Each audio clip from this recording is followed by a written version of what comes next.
Hello, everybody. Welcome back to the Lawcast. Today, we're talking about SummerSlam 1990. Joining me, as always, is the one and only Cush. Cush, what did you think of this one? I did not like it as much as the last one, but I liked it a hell of a lot more than the one before. When it comes to SummerSlams, I mentioned in the first SummerSlam podcast that we did that my grand unifying theory of SummerSlam is that the main events always suck and the shows always feel underwhelming. And thus far, really haven't been proven wrong about that. Yeah. Hopefully we can talk about some stuff in this show that maybe will change my mind, but I don't know, man. I'm still waiting for the first good main event at a SummerSlam. So it's 1990, and we kind of covered this era already when we did Survivor Series 1990, but I feel like the winds of change are really starting to blow through the WWF here. We've got a champion who's not Hulk Hogan. We've got the Ultimate Warrior as the champion, and not in the main event of this show, which was not real common at the time. Hogan had main evented pretty much all of the WWF pay-per-views to this point, but on this night, the main event would be Warrior defending the WWF title against his old rival, Rick Rude. And while him and Rude had had a really great match the year before at SummerSlam, it always seemed to me like Warrior should have been against Earthquake here. Instead, Hogan got the Earthquake match. I feel like that was just one of many things that went wrong with Warrior's title run.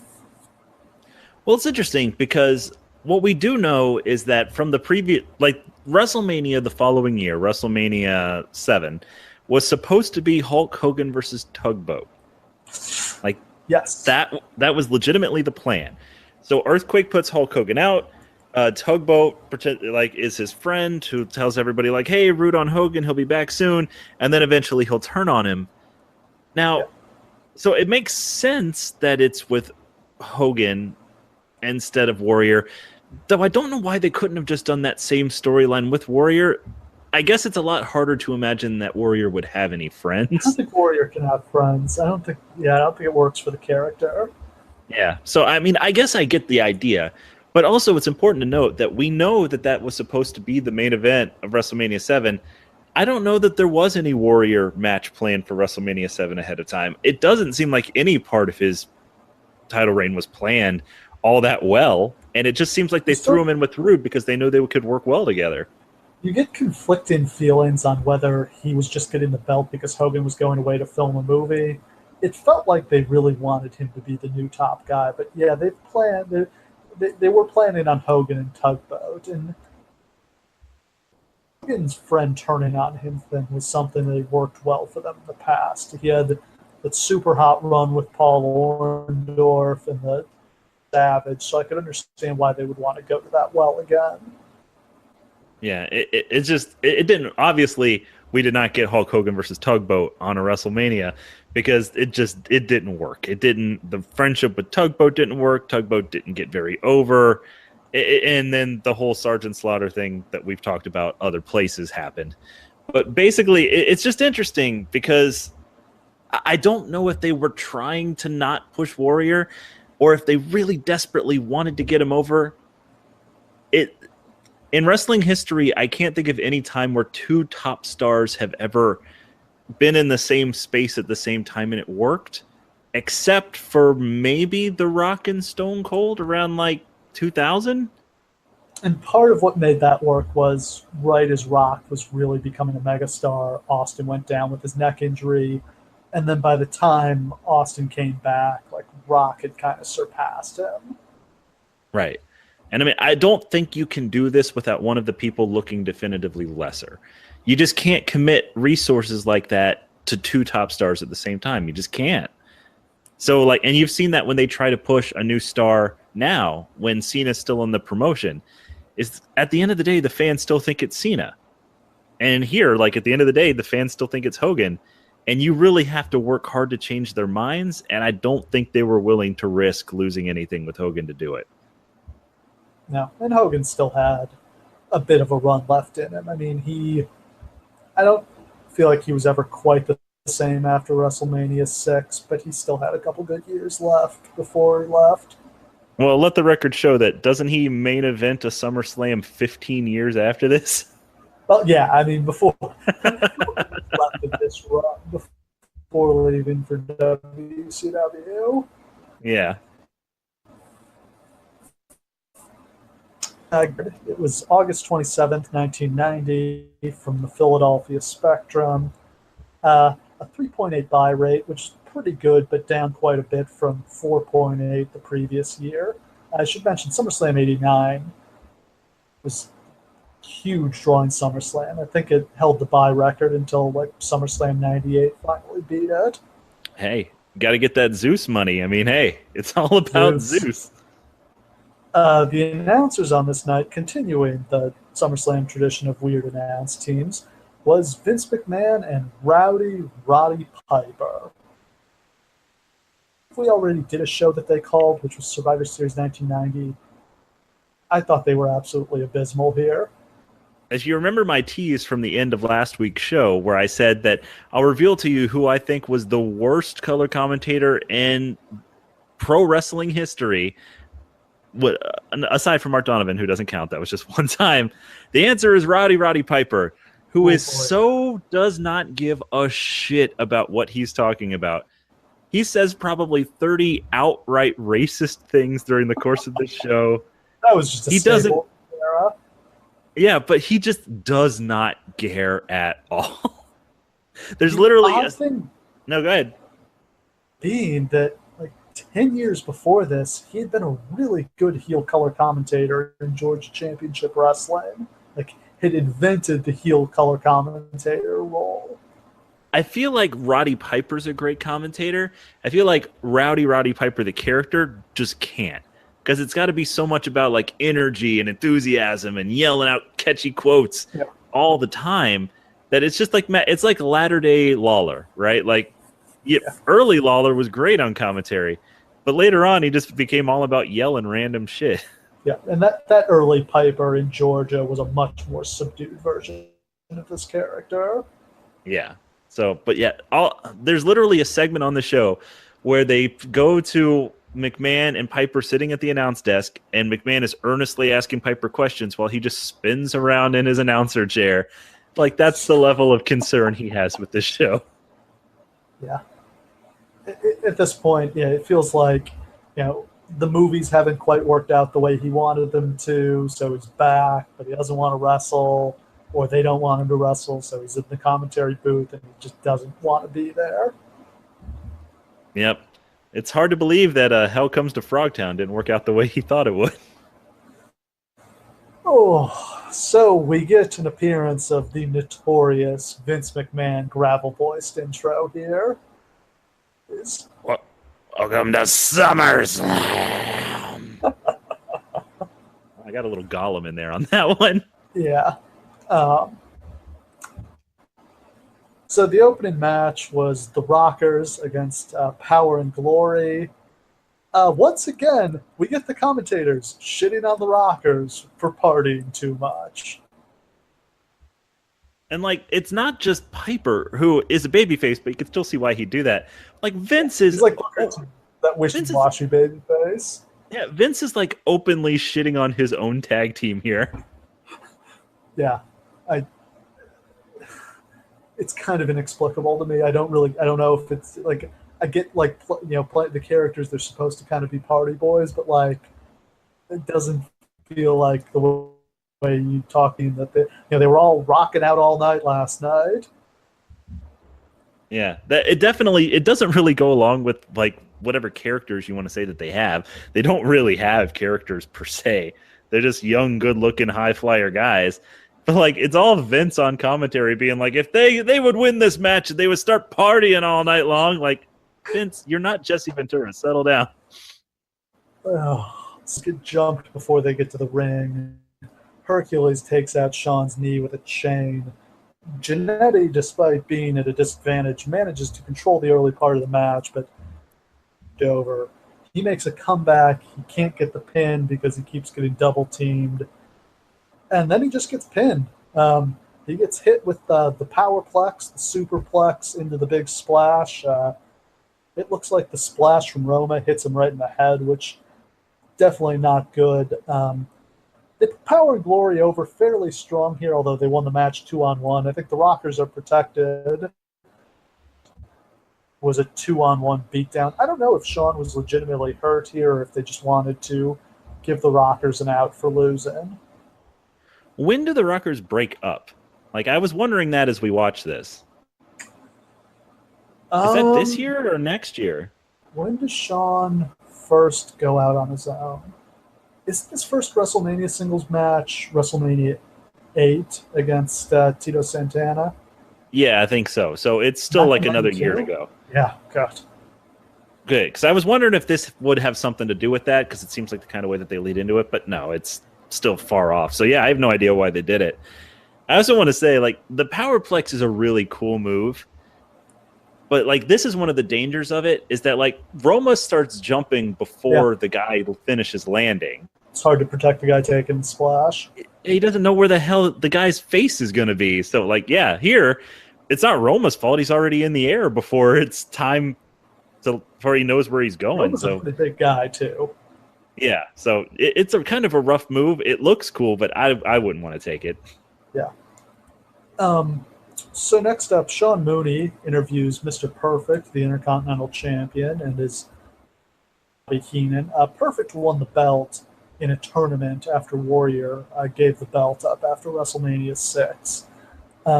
Perfect is real cocky. He's got the Texas Tornado tonight, but he's taking him lightly. He was originally scheduled to face Brutus Beefcake, but Beefcake, this is where he had his sailing accident and got his face smashed, which would end up taking him out for a really long time. I don't think he properly comes back until around WrestleMania 9.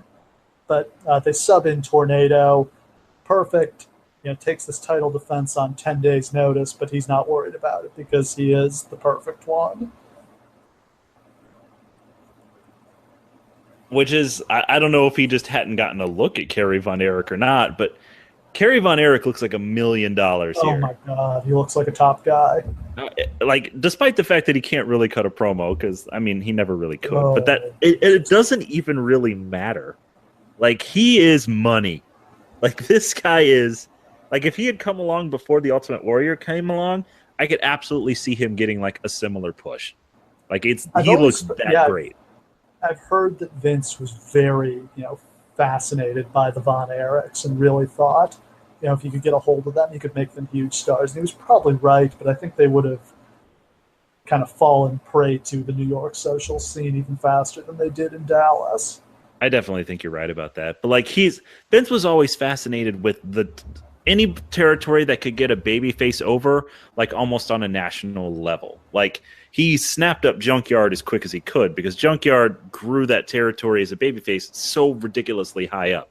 He did the same thing snatching Hogan from Vern, even though he wasn't really a babyface over there. But the Von Erichs always seemed like the one thing he couldn't get his hands on that he wanted, because the Von Erichs, just the Von Erichs, and like really, I guess the Freebirds, you could say, grew a territory from absolutely nothing to international. Like they literally had their shows air all over the world. Yeah, that's wild. And the Von Erichs toured Japan and were treated as stars over there.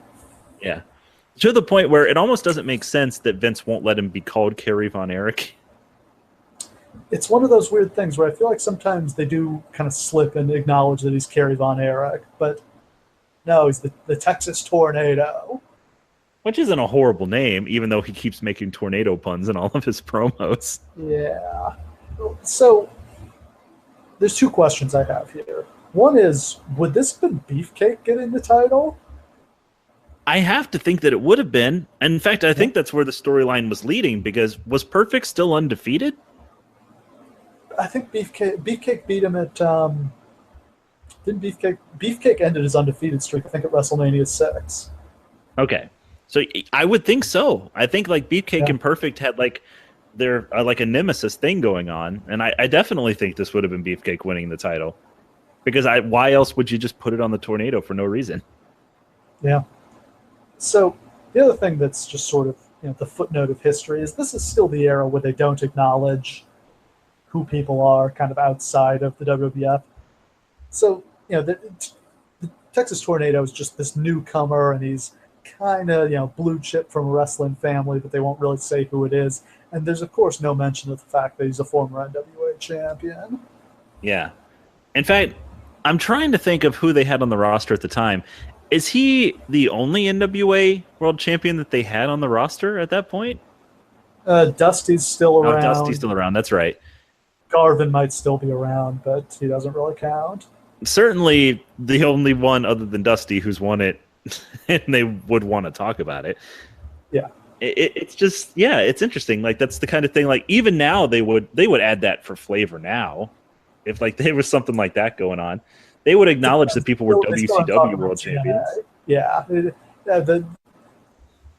When they started mentioning New Japan, that was a big step forward. But yeah, they still Hell yeah, it still was. no TNA, except when Dixie Carter showed up in that Kurt Angle documentary. And maybe by the time this airs, to break kayfabe a little bit here, maybe by the time this airs, it'll have turned out she's Kurt Angle's baby mama. Maybe that's where that storyline is going. Hey, that would be fucking awesome. Dude, I'm gonna look so great if it turns out that's what it is. Can you imagine if they actually brought in Dixie goddamn Carter? Like, why? How would they explain who she is? I mean, they would literally have to explain the concept of TNA to half of their audience. Could that be part of the deal to get the broken gimmicks? What if they already bought TNA? And this is why TNA is now Global Force Wrestling. Yes! What if this is all a work? It's all a work! So they can do a Global Force invasion. They put Bruce Pritchard in charge of it. It's a work! Bruce and Vince finally get to have it out once and for all. There you go. Oh my God. I would mark out for the rest of my life. So this match is quick. Nothing much to it. Tornado gets the win with the tornado punch. Crowd popped just gigantically for this title change. I don't think they were expecting it. Yeah, and I think they were ready for Tornado too, because Warrior had already moved his way up. There really wasn't like a huge up and coming single star like that was coming up at the time. So I really think that he was in a really good spot for this. Yeah, I don't really remember what happened with the rest of Tornado's run, to be honest. I think he might have lost the belt back to Perfect. Yep, not much happened. Not much at all. No. And, obviously succumbed to his drug issues and depression. We call that demons. I fucking hate that term. I'm sure I've slipped and used it, but I find that so what right phrase for it is, but I just find it to be a very stupid phrase. He was battling his demons like Van Helsing. Good stuff. Yeah. I mean, obviously the whole situation with the Von Erich family is one of the saddest stories in professional wrestling. It really is. Let's not even go into it here because it's literally one of the saddest stories you could ever imagine. I always feel like when I reread the Wikipedia page, it'll be like, oh yeah, I forgot there's another one who killed himself, another one who died in a terrible, tragic accident. It's unbelievable that it would all happen to one family. There's literally only one that lived. One. Yep. And it's around. The saddest thing. Yeah. Anyway, we go to the back. Mean Gene says he was planning to interview Sapphire, but she didn't show up. And then Heenan and Perfect show up and rant and rave. And it's fun that it's another, Brutus Beefcake got subbed out and his substitute won the Intercontinental title at SummerSlam. Yeah, that just keeps happening. Poor Beefcake. A best spot in wrestling, replacing Brutus Beefcake. So the next match was supposed to be Sensational Sherry against Sapphire. Sherry comes out in some kind of bizarre cat outfit. Google this. You should take a look at it. And trust me, when he says cat outfit, look, Sensational Sherry is a very attractive woman, so you might think that that's something you definitely want to see. No. It's not what you think. Not a sexy cat. It's like she's out of the Play Cats. Somebody did makeup on her that, it's amazing makeup. I just have no idea why she did it. Yeah. So the next match, the match doesn't happen because Sapphire isn't there. Sherry wins by forfeit. And they do the full, like, she doesn't show up. It's kind of a long segment, but it sets up a story that would run throughout the show. Real quick, should we explain who Sapphire is? Because I feel like there are going to be people who don't actually know, because she's not like an important part of wrestling history. Sapphire was Dusty Rhodes' valet. She was a, kind of middle-aged, heavy African-American woman. It's another of those things that kind of feels like a rib on Dusty, but they made a really great couple. I think it actually helped get him over more. Yeah, it was like literally a fan. Like, I don't remember how they chose her or anything like that, but it was literally just like a person. And they put her with Dusty, and it's like, this woman is the American dream. She's like every American out there. She's normal. She's great. She loves it. Yeah. And people loved her because she did represent them. Yeah. And like, I mean, even though I feel like part of it was like, ha, give Dusty a black girlfriend, like, she got really over. And I think, I feel like for the most part, I'm sure there's something that will contradict this, but I feel like for the most part, portrayed pretty respectfully. Yeah, I mean, for the most part, yeah. I mean, the commentators would obviously always shit on it and stuff like that, but like, Dusty really took to it. Like, he treated her like she was a princess, and it was actually very sweet. Yeah, it really kind of was. That, I mean, obviously, Dusty is not, a model or anything, but I think there's an appeal to the idea that this rich, famous guy has kind of a plain-looking girlfriend. Absolutely. It was great. Though they never really played up the romance angle between the two of them. So when I was a kid, I had no idea that they were like a couple. Like, I just thought that she was just there. I think the interracial thing was still kind of taboo at the time. Yeah, I think you're right. Especially in the South. But so, yeah. So just remember that as we go on throughout the show. Because if you don't know who Sapphire is and that's going on, none of this will make any fucking sense. So Mean Gene interviews Dusty. He's really upset that he can't find Sapphire. He says she's been getting these kind of mysterious, expensive gifts for the last few weeks, but he doesn't know who's been sending them to her. And this is our kind of running storyline throughout the show. Where is Sapphire? I mean, the second you say expensive gifts, it should probably be fairly obvious who's sending them, but let's not get ahead of ourselves. Not the brightest. So the next match was Tito Santana against the Warlord. Piper is super racist towards Tito, but to prove he's equal opportunity, he's also racist towards Slick. He's just... I mean, it's exactly the kind of thing that, like, if you have an uncle who just loves telling racist jokes... Like, it's like that. So it's just like a running commentary while you're watching TV with him. It's just like, oh, hey, it's the jumping bean, blah, blah, blah, blah, blah, blah, blah. Like, oh, my God, dude, stop. You're not related to me. Shut up. Yeah, just, like, really uncomfortable. Like, why? How is this happening in 1990? Like, how did they get away with this stuff? And, like, Ventura did a little bit of that on the last SummerSlam. But literally, Tony would always be, like, shutting him down. Just be like, no, don't say that. Don't say that. And here, Vince doesn't say any of that shit. Vince is all for it. Vince is like, oh, yeah. It's part of Vince being shitty as a babyface commentator. If you're the babyface commentator, you need to stand up for the babyfaces against the heel. And he never, ever does. Basically, Warlord just overpowers Santana. Santana does hit a forearm, but Warlord gets his foot on the rope. Not even the Warlord gets to kick out of the devastating flying forearm. Tito, or Warlord, hits the running power slam, wins in 5 minutes.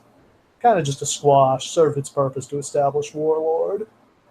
I will say that I remain firmly entrenched in the Warlord fan club, which I think may just be me. And the Warlord, is the Warlord still alive? I would think not, to be honest. I hope he is. I don't want to become a fan of his and he's already dead. I'm Googling it. Yeah, he's still kicking. Good shit. Warlord, if you're out there... You wouldn't think a guy who looked like he was on that many steroids, you would not expect it, but apparently he is still alive.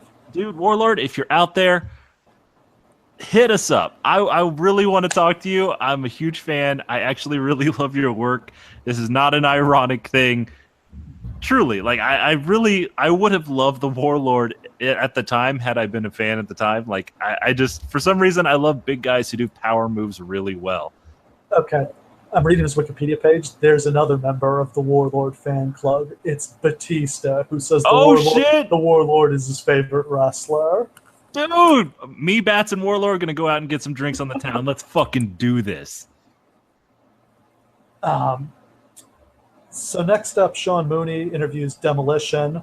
All three of them, because they've added Crush at this point, because I get them all confused. I think it's Axe who was having health problems at this point. I said on the last show that I would no longer make fun of Demolition for the way that they look, so I'm done talking. Crush looks great. Crush looks great. They should have just gotten rid of Demolition and just made it be Crush. Demolition Crush. So Demolition, they're back to being heels now. This is getting to the end of their run. They're around for just a little bit longer after. They're around through WrestleMania 7, because they do the weird tag match against Tenryu, and can't think of who Tenryu's partner is in that match, but it's a very strange match at WrestleMania 7. Yep. Mean Gene interviews the Hart Foundation. Their jackets look really stupid with the tassels on them. Quick shout out to Bret Hart quoting Phil Collins during this promo. Could he feel it coming in the air tonight?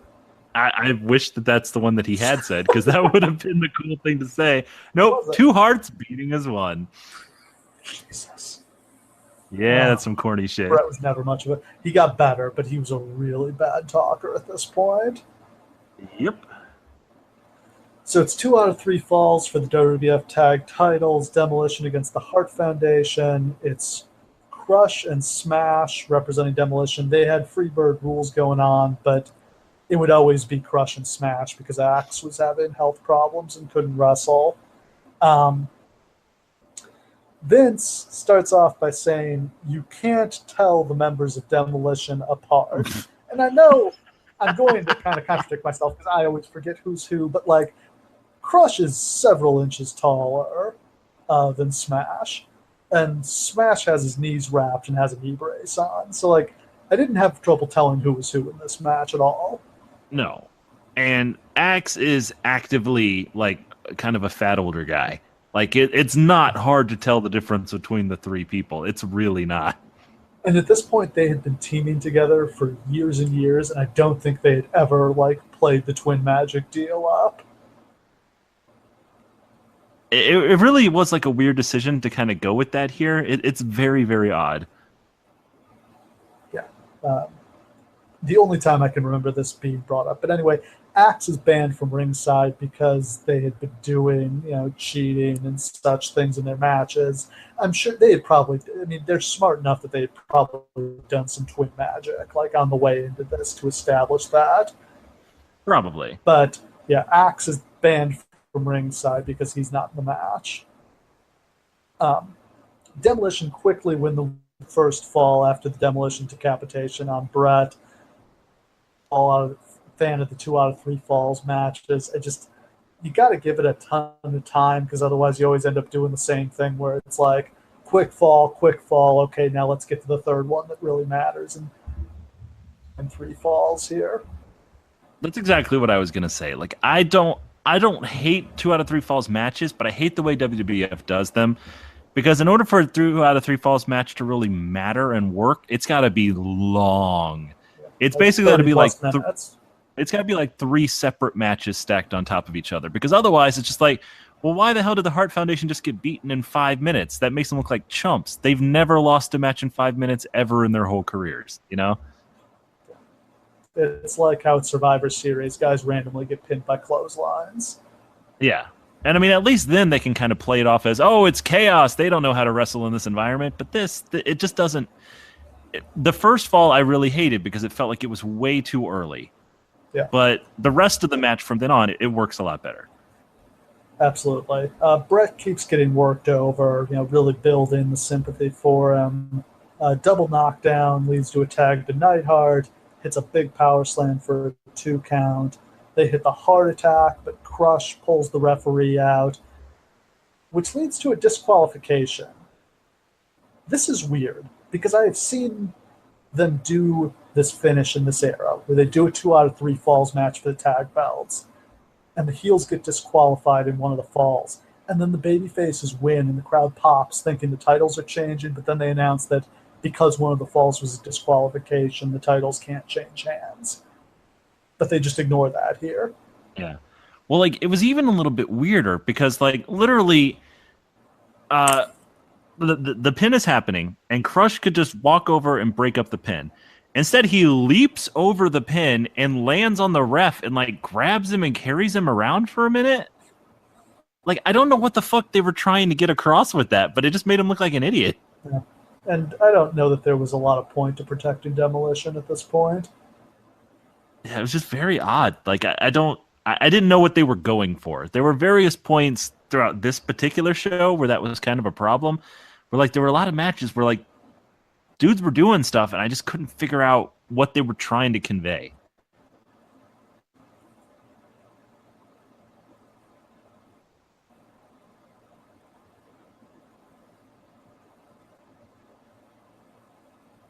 You still there?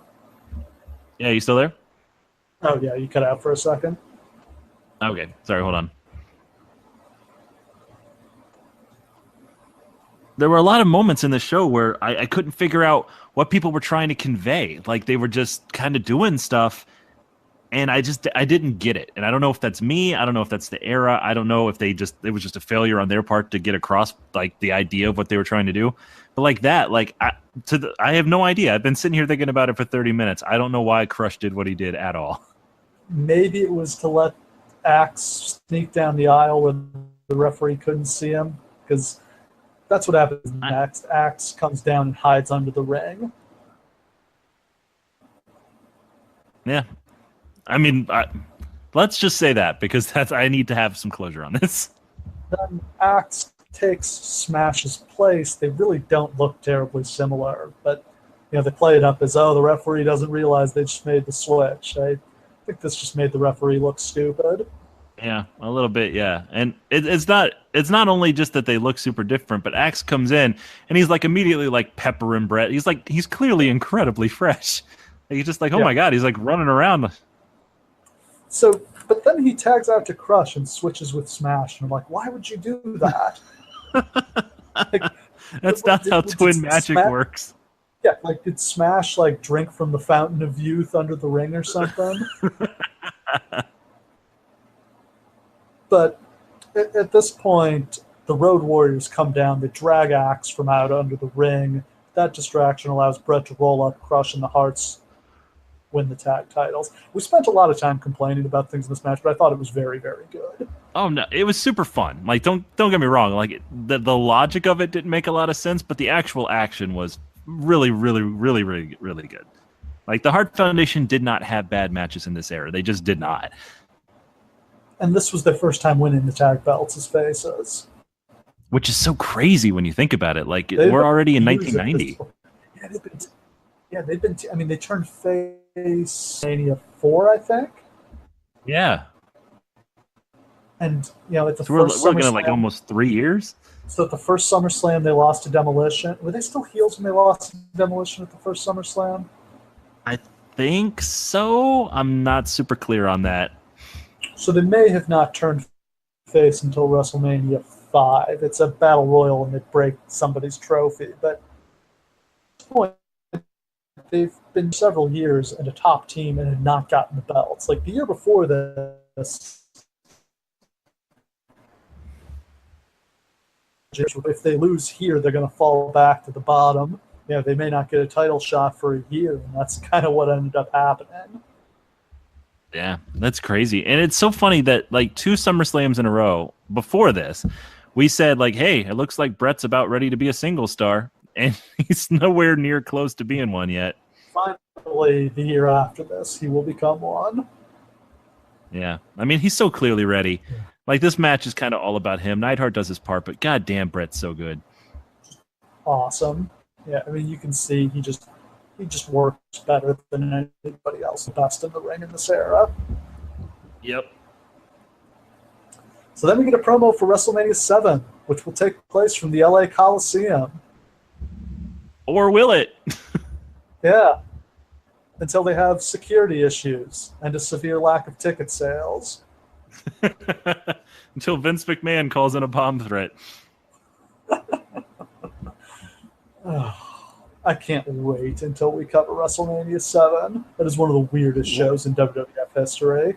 It really is. And it may be my least favorite WrestleMania. And it's, oh my God, it's just so weird. And while we're on the subject of WrestleMania, because that's like the patriotism WrestleMania. Yeah. This whole show, every single promo is just polluted with, since they're in Philadelphia, and like I guess this whole like war thing is kind of kicking off in the country. It's not as noxious as it was at Survivor Series, where people were just like cutting promos on Saddam Hussein, but they're starting to get there. Well, here it's like every single promo mentions the founding fathers. Like, it's so weird. Like, we'll get to the Ultimate Warrior promo later, but like he literally tells like the equivalent of a knock-knock joke about patriotism. Like, what the fuck is going on? Totally out of character. It's just one of those things where just like, oh, we're in Philly. Hogan's got to cut a 10-minute promo about justice and liberty. So backstage, Jean interviews Sherry. She says she hasn't seen Sapphire, but she's heard some rumors. Just Sherry stirring up some trouble. God damn it, Sherry. Next up, we've got Jake Roberts against Bad News Brown with him as the special guest referee. Before we get into this, though, because this is very, very, very important to me, we did skip the backstage segment where they talk. The idea of the storyline between Jake the Snake Roberts and Bad News Brown is Bad News is afraid of snakes. Yep. So he decides that in order to compensate, he's going to get some Brooklyn sewer rats and bring them. Not Harlem. He went all the way downtown to Brooklyn to get some sewer rats. Brooklyn sewer rats. I don't fucking know what the hell this is supposed to be, but it led to genuinely the funniest moment I've ever seen on a wrestling show in my entire life, where they go backstage to Gene, and he's like, okay, well, we got 200 pounds of Brooklyn sewer rats in this cage. I'm going to lift it up, and you're going to behold what's going to happen. And they lift it up, and it's like a tiny baby possum in the cage with his teeth on the bars going like, yeah. I promise you, I'm going to attach a GIF to this post so you can all see it. I laughed myself sick. I rewound it 20 times. Like, I cannot tell you how pleased I was with this segment. And then immediately afterwards, it just cuts without any dialogue to an image of Damien the Snake in the shower by himself. I love Damien in the shower. Got to keep him nice and steamed up. I just couldn't, like, the animals on this show completely stole the show. I really like both of these guys. This match was nothing special, but I thought it was cool just to see them fight. The one thing I did really like about this match is how it's so much about the DDT. Yeah. And like he goes for it like 20 times, and Bad News slips out of it the same way every time. And it's very cool because it's all Jake matches are like, I got one move and I'm going to keep trying to do it.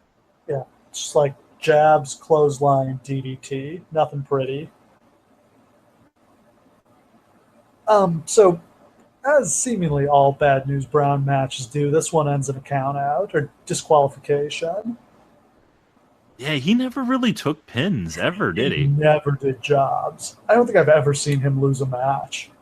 That's so funny to me. Like, I guess it makes sense because, like, if Bad News doesn't want to get pinned, Bad News ain't going to get pinned. Yeah, like, reportedly, even Andre the Giant was afraid of Bad News Brown.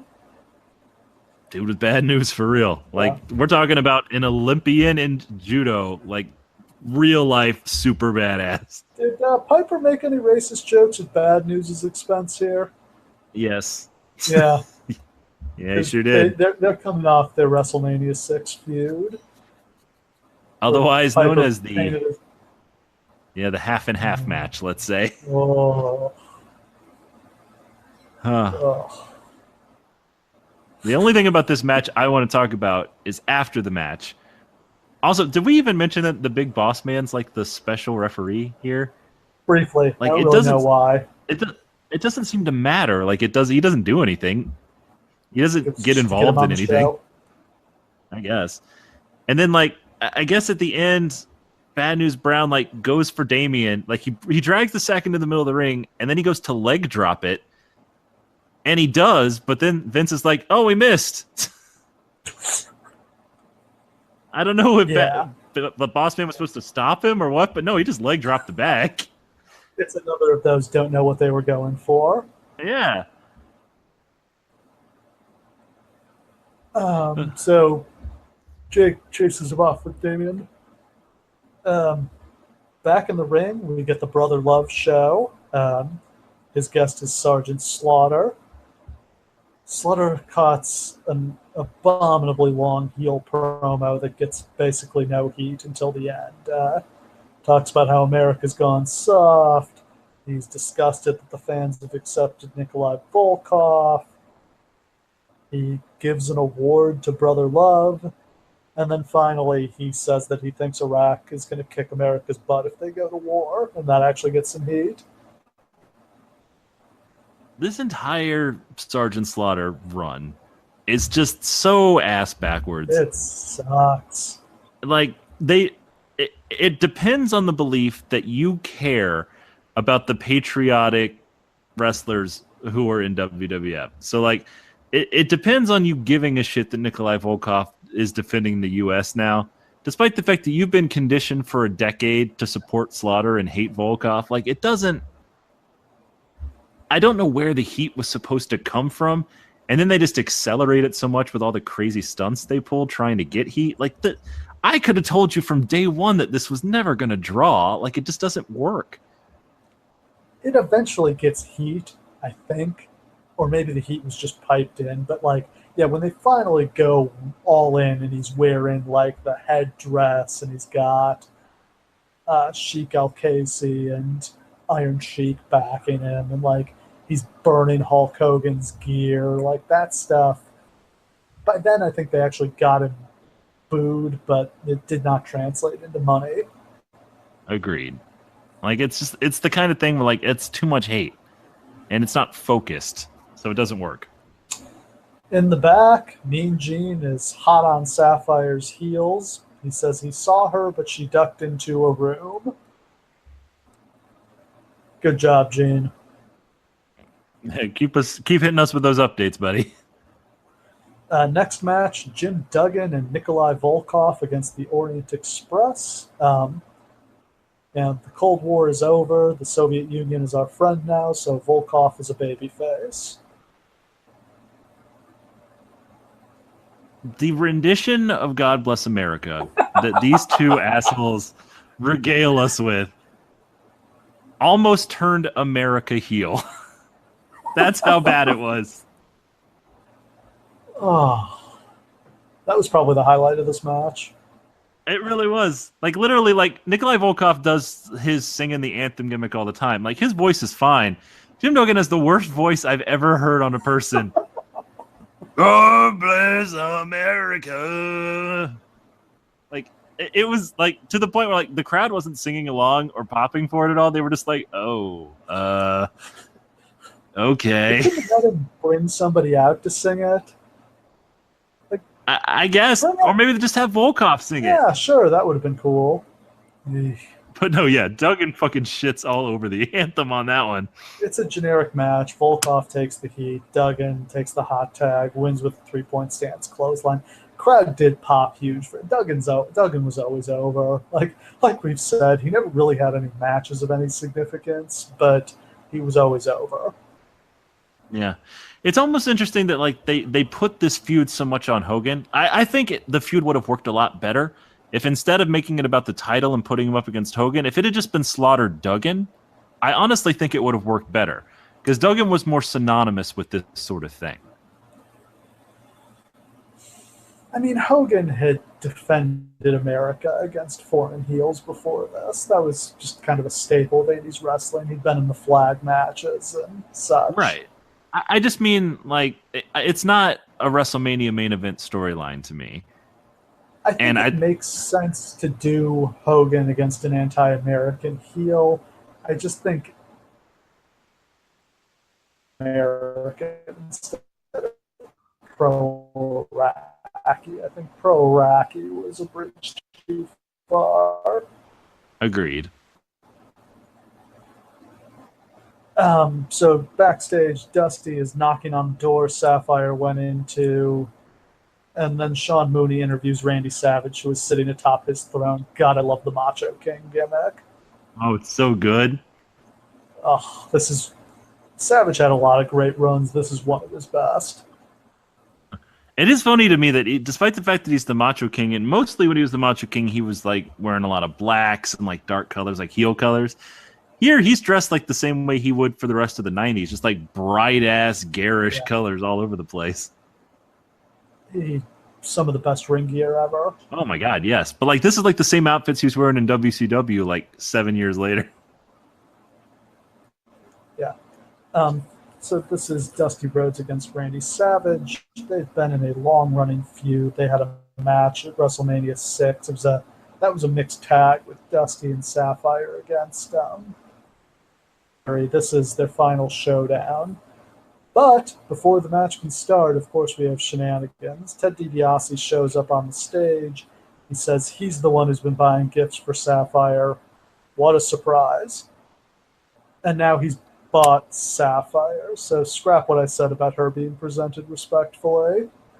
Yeah, there's really no way to get around the fact that DiBiase bought a black woman. I mean, he already owns a black man, so why not? It's I don't know where this storyline was supposed to go, except maybe to get Dusty away from Sapphire and do something else with him. Just a transition, but yeah, I don't know why they did it this way. Why have Sapphire betray him? It's horrible. It's heartbreaking. Yeah. And Sapphire, like, they don't really do anything with Sapphire after this. Pay it off. I think she leaves after this. Yeah. Because like there's no use in a heel Sapphire. That's like she doesn't represent it that way. And the heat doesn't really go on DiBiase, though he does cut like I do love his everyone's got a price promos because I wish they would have gone even further with that. He should have bought more people into just betraying their friends just because he could. I would have loved if it was like, I don't even hate you, Dusty. I just wanted to prove a point. Everyone has a price. Yeah, she basically just disappeared after this, and she went to the USWA. Sherry said in an interview that like she was legitimately like heartbroken when they told her they wanted her to do this storyline. I bet. It was probably like the best time of her life when she was doing it on top, and I'm genuinely confused. I have no idea. Yeah. And sadly, she died in 1996, young of a heart attack. Like, man, just a sad story. But yeah, this is a 2-minute match. Dusty gets hit with the purse and then the elbow and pinned. It's a weak blow off to a really long running feud, but they just they wanted to get out of it in a way that protected Dusty.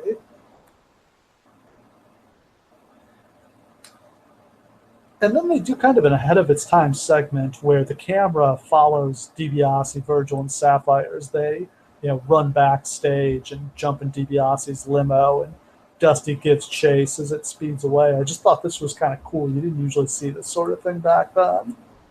No, it was actually really cool.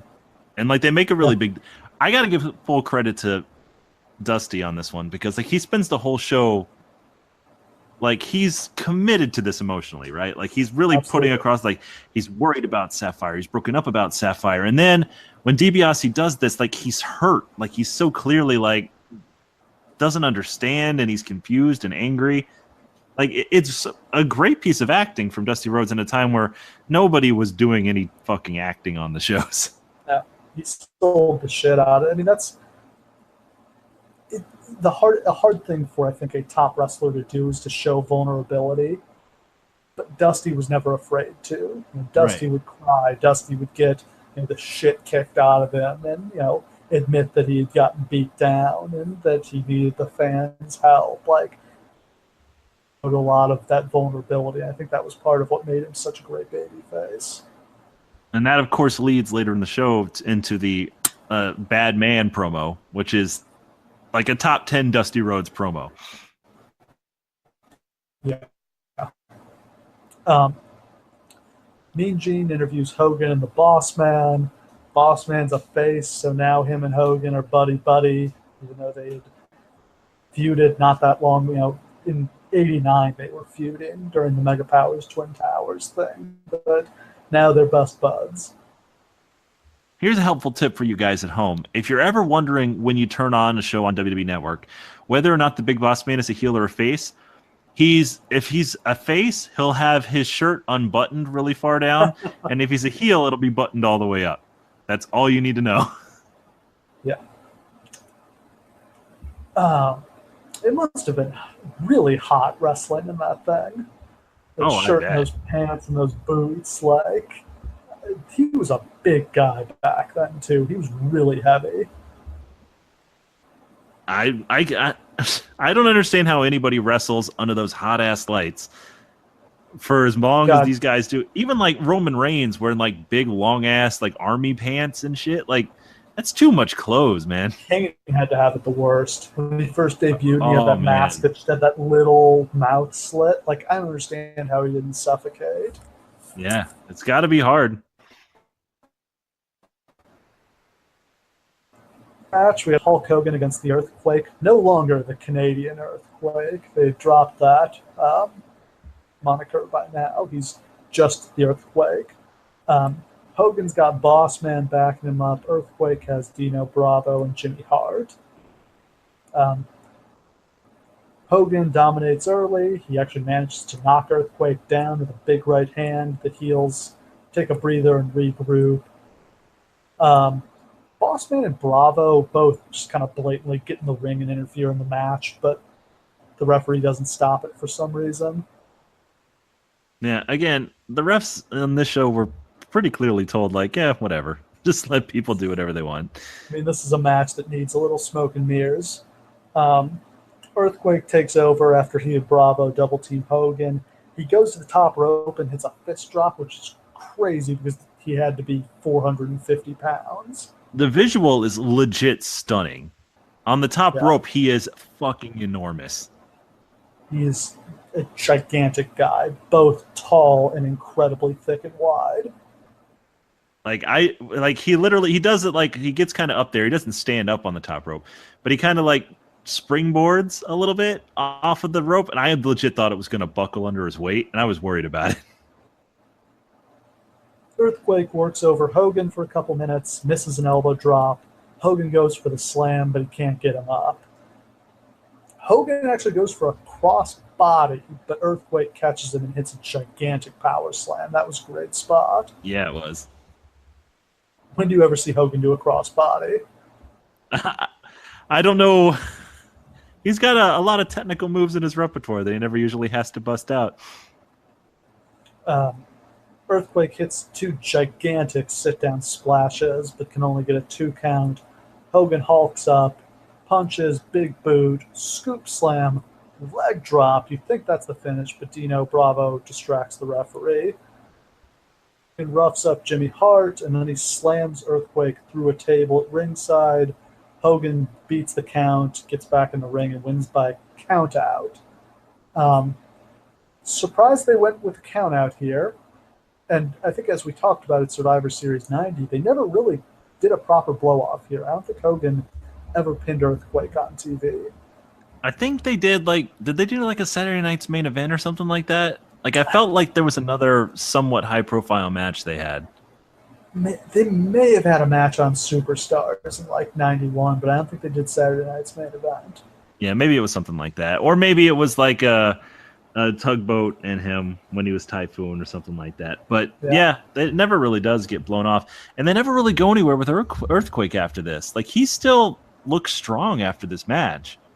But like Hogan couldn't pin him. He got slammed through a table, which did not see table spots very often at this point. You would think he would have been like a no-brainer next opponent for Warrior or something like that. Yeah, it just doesn't happen for some reason. I'm trying to remember who they put him with instead. It was either, I think it may have been Perfect. Maybe, yeah. Well, and at the end of this, like, I can't remember if it's at the end of this match, or I think it's why they're setting up the cage where Hogan is like, and now I want to be the number one contender. And like, nothing comes of that either. Oh my God, the pose down here goes on for so long. To the point where at a certain point, he and like Boss Man just start dancing. They just start like doing like random shit because Hogan knows he's got to waste time while they get all the cage shit together and start running out. So he's just like, fuck it. I'm going to do whatever. Forever to put the cage together back then, like 15 minutes. And they even said, like, it beat their personal record. Fuck. They put that shit up during a commercial break now. Well, yeah, now because it's just hanging above the ring that comes down. Like, right. I guess this one was too, the blue bar cage was too heavy to hang up from the light in. They literally build it like almost from scratch. Like they have it in panels. Bring it down in boxes and put the panels together, and they have to, there's like different things that connect. That cage looked awful to work in. Oh yeah, it did. Like it would be incredibly painful to hit that thing compared to hitting, the current cages that are just kind of mesh fencing. Like, you get thrown into that, it wouldn't be that big a deal. But it looks better now. Like it looks like it hurts more, but it hurts less. Whereas this thing, like it hurts more, but like it has so much give to it. Like it moves so much when they hit it that it looks more cheap. Like it's not gonna hurt them for real. It's like the worst of both worlds. They're like metal baseball bats. Yeah. Like it's just the stupidest way to do it. Yeah. So we get a long stalling. There's a bunch of interviews. Is this the Dusty interview? Yes. And like that is a great, great interview. If you've never seen it, like go on YouTube right now and look up the Bad Man interview where he talks about how he's got to become a bad man because people always ask him like, why won't you get mean? Why won't you get bad? Why won't you get mean? And now it's time to get bad. I love that. Yeah. It's just the genius of Dusty Rhodes. And I feel like he didn't have a ton of the amazing promos in the WWF because they just didn't give him the same kind of material to work with. Like his great promos in WCW were always he'd get destroyed by the Horsemen and bleed and get messed up, and then he'd come back and cut the amazing the Hard Times promo and all of those. And they just didn't kind of book him in the same sort of storylines in the WWF. But yeah, this is one of his great ones. Yeah, I mean, there's almost like there's very few people who can cut a promo at this level in the history of the wrestling business, and it's not just that he's entertaining, and it's not just that he has poignant things to say. It's that he's both. Like he's at the same time he's angry and he's focused and he's angry, but like he's also like funny and engaging and he's good. Like it's just fucking amazing. Yeah. So it's finally main event time. Warrior against Rude in the cage for the world title. Rude's the only man who's pinned Warrior on TV. He beat him at WrestleMania 5. So Warrior climbs up the cage and then, kind of swings the title around and challenges Rude to come fight him. They come up and brawl on top of the cage, and Warrior knocks Rude off, and the bell rings. And he could just climb down and win the match, but he doesn't. Yeah, he sure could. That actually is the first of probably, 15 times that one of these guys could have easily won the match and just decided not to. Psychology was a little off. Yeah. Which is kind of rare for a Rick Rude match, but it is kind of just a problem with cage matches and ladder matches and any match where you have to climb. Yeah. It's just so important to sell the fact that they want to beat up the guy so much that they don't want to leave no matter what the prize is. Because if you don't do that, then it's just like, well, why aren't you just getting out then? Lots of fist drops, flying sledges in this match. Warrior hits one off the top rope, then he misses a charge and hits the cage. Rude climbs, but Warrior grabs his foot. Rude comes off the top rope with a big fist. Rude is already busted open, and I didn't see him blade, so I couldn't tell if this was hard way or not. Yeah, I couldn't tell either. It was just like one stream down from his forehead, so I'm not sure. Yeah. Rude takes over. He puts Warrior into the cage. He hits the Rude Awakening. He climbs all the way to the top of the cage and could climb out, but chooses not to. Instead, he comes off the top rope with a big forearm. Then he climbs the cage again, comes off with another forearm, but this time he gets hit in the gut by Warrior. Let's just put this in perspective. This is 1990. Rick Rude takes 3 separate bumps off the top of the cage. Like, what the fuck? Like, people, it's not as tall as the cage now is, obviously. But even so, this is not a thing that happened all the damn time. and like he's just jumping off the damn cage. How tall is this cage? This is like an 8-foot cage, probably. Yeah, something like that. I mean, it seems tall when they're in it, but it's probably not all that high up. It's still a pretty significant drop. Yeah. Wouldn't feel good. It's tall enough that you can obviously see the Warrior looking nervous when he's up there. Understandably. Yeah. Warrior goes for the door, but Heenan slams it shut on his head. Heenan desperately tries to drag Rude out of the cage, but Warrior pulls them both into the cage. He then roughs up Heenan. Warrior hits some clotheslines. I just wanted to quickly mention that while he's pulling Rude back into the cage, he grabs his pants and like pulls his full ass out. The Shawn Michaels spot. Yes, but like Rude tries to pull his pants back on, but for the rest of the match from this point, just understand that one of his ass cheeks is just fully hanging out of his pants. Ugh. So Warrior kind of fires up. He hits the clotheslines, and he climbs out of the cage to retain the title. Got a good pop for the win. I didn't feel like the crowd was that into the match as a whole, though. I don't think they bought that Rude could beat him. Yeah, I like this match. It's not a great match. It's a good match, and it's damn good for an Ultimate Warrior match. I think we would still probably say it might even be his best title defense. Is that probably true? Yeah, probably. Which is sad. It just goes to show you how shitty his title reign was. But like they worked hard. Like everything in it was fine. You wouldn't have been mad that you paid money to see it. You know what I mean? But it wasn't great. Yeah. Good match, hard work by Rude. Not at the level of their match from the previous year, though.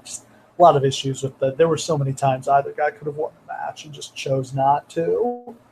Yep. So, Warrior celebrates as the show goes off the air. Not a great show. I think the highlights. Tag match was really good, and the Dusty storyline and promo was entertaining, but a lot of this was pretty forgettable stuff. Yeah, and I mean we're 3 SummerSlams in now. Like it's enough SummerSlams where we can kind of definitively lay down what we consider to be some themes, and like it definitely seems like it's a filler pay-per-view to this point. Like, would that be fair to say? Like, it's just like it never seems like the big feuds are ever on this show. This is the first time we've had the world title defended, and it was the main event, but it didn't really feel like it. Oh no! Like all of the marketing was all about Earthquake versus Hogan. So yeah, and that's really not going to change as we go on. Question of whether they say Warrior didn't draw, but he wasn't in the featured match here, and then he wasn't in the main event at Survivor Series 90 either. Yep, you're absolutely right. It's just one of those things. He had a weird title run. I mean, I use that would have prevented him from ever kind of being a great top guy, but I also think they didn't do him any favors with the way they used him here. Agreed. Yeah, so not a show I would say you've got to go check out. Again, if you're going to watch anything, watch the tag match. Bret Hart was clearly the SummerSlam MVP. He had the best match at almost every SummerSlam he wrestled on. Yep. So, next week, SummerSlam 1991. Heaven and the match made in hell. Hell. For some reason, they kept going with the Sergeant Slaughter storyline after WrestleMania. We're going to have a full-on handicap match with all of the Iraqi sympathizers versus Hulk Hogan and noted patriot, the Ultimate Warrior. And Randy Savage and Elizabeth get married in the main event. That is... Yeah, we're going to have a lot to say about that for sure. Also, Virgil finally becomes a man. Yes. Virgil finally gets to fight Ted DiBiase after years of slavery. And it's like almost all the same people. It's like one side of the card is all the same people from this show, and the other side of the card is going to be like all new people. Like it's going to be, there's a wild change that goes on between 90 and 91. Yeah. You're starting to see kind of the old generation get cleared out. And there's an awesome Bret Hart Mr. Perfect match that I think everybody has seen. Hell yeah. So that's what you got to look forward to next week. Thanks for listening, everybody. Hope we see you again next week.